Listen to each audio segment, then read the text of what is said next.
Park was and is and always will be a kind of a blank canvas. A place where people have come to create something, and maybe they've lived in other parts of the world or different cities and have come here with an idea and to go with it, and especially doing it in a small, like, tight-knit community too, and really kind of seeing the benefits and growing with other people as they're doing their creative endeavors.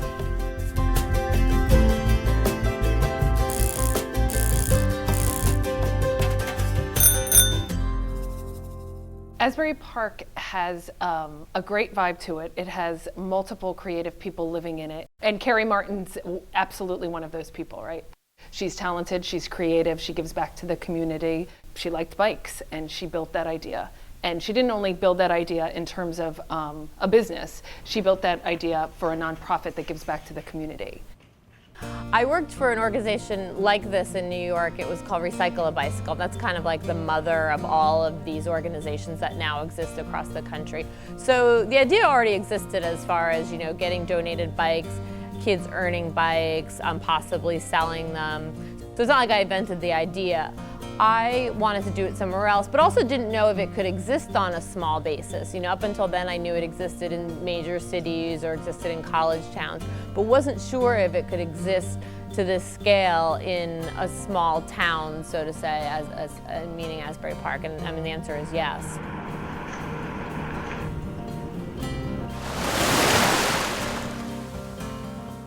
I opened something what we called a bike church at the time. It wasn't anything faith-based, but it was just based at a church garage. Just kids and bikes and tools and a sense of them earning it. So adults can come here and buy a bicycle. We offer used bikes at $75 and up, or repairs, for under $10 to $40. Lots of, used parts and community tools too. If someone needs a bike to get to a job, they have a bike and need it fixed, they can really almost do it for free too. Again, just using the tools, or we can give them a patch to patch a tube. So we see that as a service as far as, offering the affordable bikes. And, there's a lot of people we know here that, might have a hard time too, and just being flexible also, to a certain extent.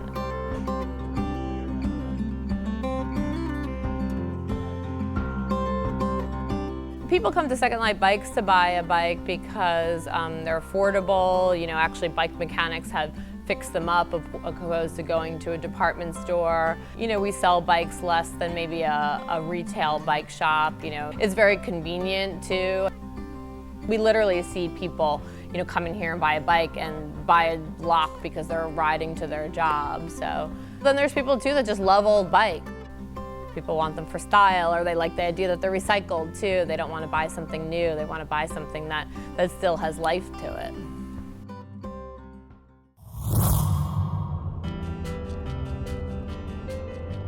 A kid comes here and asks for a job. It's very natural. They don't have to jump through hoops to fill out a lot of papers. And they can start the next day. They come at 3 o'clock. And we of course don't expect them to be bike mechanics. We don't even expect them necessarily to know how to use a wrench, but we expect them to at least try or participate. So maybe of the first couple hours of their 15 hours are spent taking a seat off or taking a tire off. Something you can't really go wrong with that. And then figuring out, how to put another seat back on.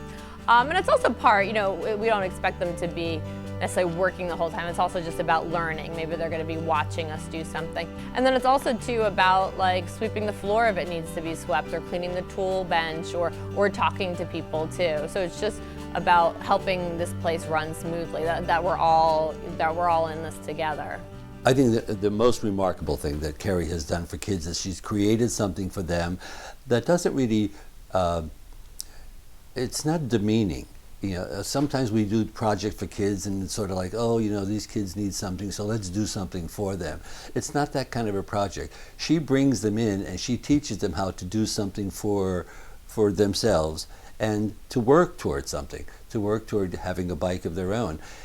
But even better than that, those kids come back and they continue to work on bikes, even not for themselves, but for other kids. So they're giving back.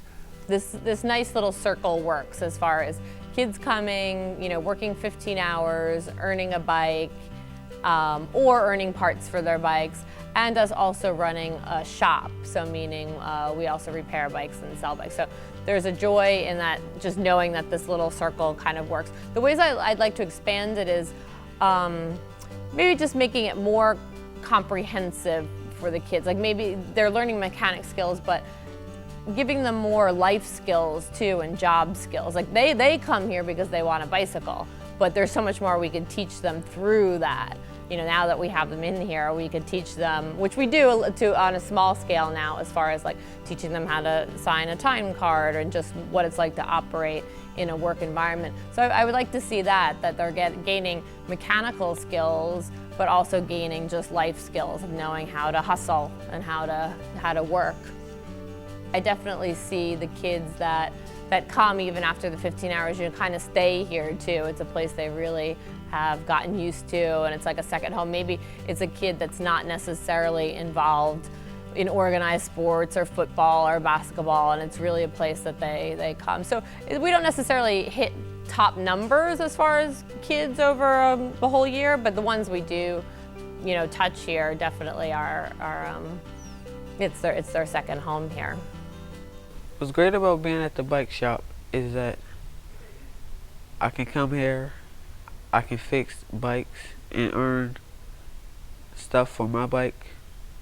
Like say today I came to the bike shop because my kickstand got broke, and if I work I can just get a new kickstand and go home happy. That's the environment we're trying to foster here, is through the kids, that it's participatory. We're all working here. But even with like customers or volunteers too, it's not like a customer comes in and we're completely serving them like they would be in another place. It's a lot. They have to look through the bikes or move stuff around, or so it's sometimes as if they came into my garage. So, and I think people like that. I think people, it's why they come in here too.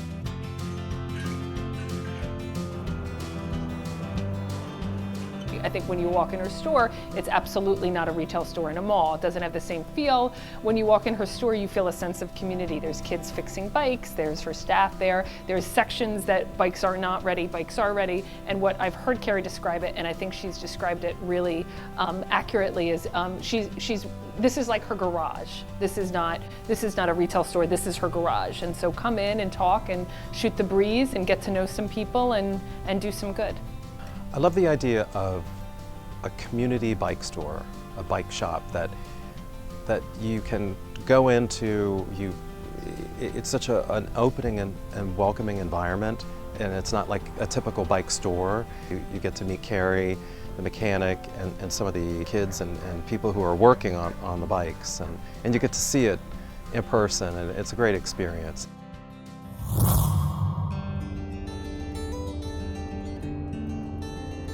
The kids that come here, and of course they come here because they want a bicycle or they want their bike fixed. And what I say, yes, they're getting a bike so they can now go to the beach, or their world can get a little bit bigger, or they can go to a job, or they can get to football practice.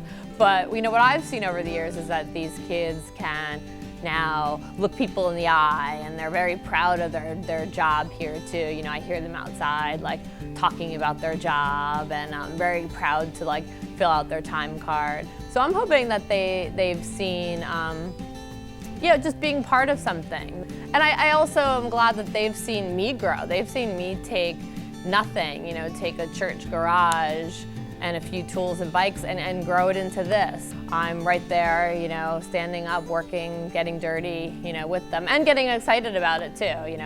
I'm just as excited about going to ride bikes as they are. Although I love being here, I also love, seeing that it's almost 5:30, so I can go out and ride my road bike or my mountain bike or whichever bike I'm in the mood for that night. So yeah, so I definitely still love it. That's what keeps me going.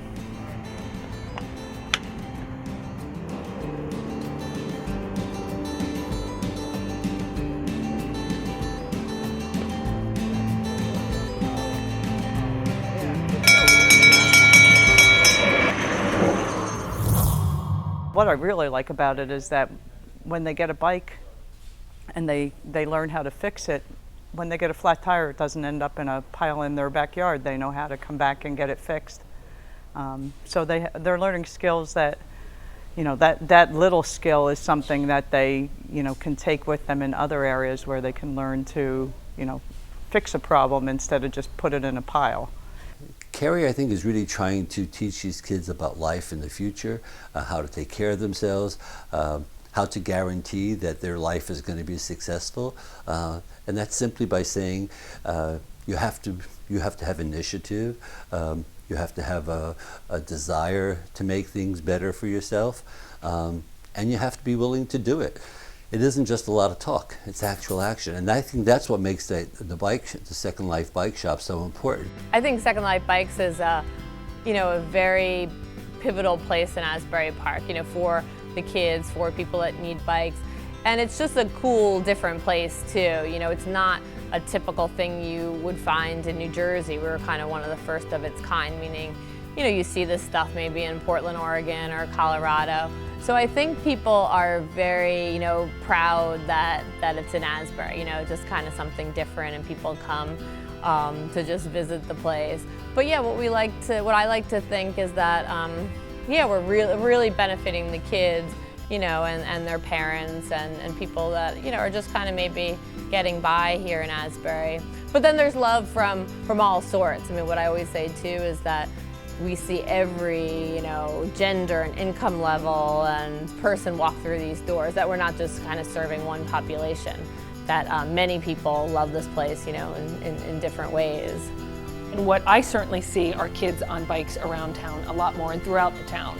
So we're seeing kids riding up on the boardwalk on Ocean Ave, and oftentimes when you ask them, where did you get your bike, it's oftentimes Second Life Bikes. And what I like about that is they're also taught safety. It's definitely getting more bicycles out there, which, especially at Cafe Vallon, we love. We love bikes, we love to ride bikes. I see a lot more of them in Asbury Park, a lot more people riding bikes as transportation, as recreation, a lot of cyclists. I think it did a lot to cultivate a cycling community, and in turn just a community.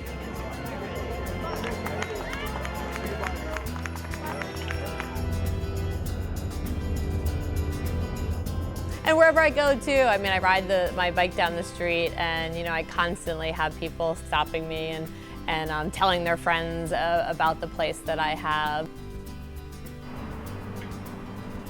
Some days when I'm in here, I think to myself, like, God, what if this place wasn't here?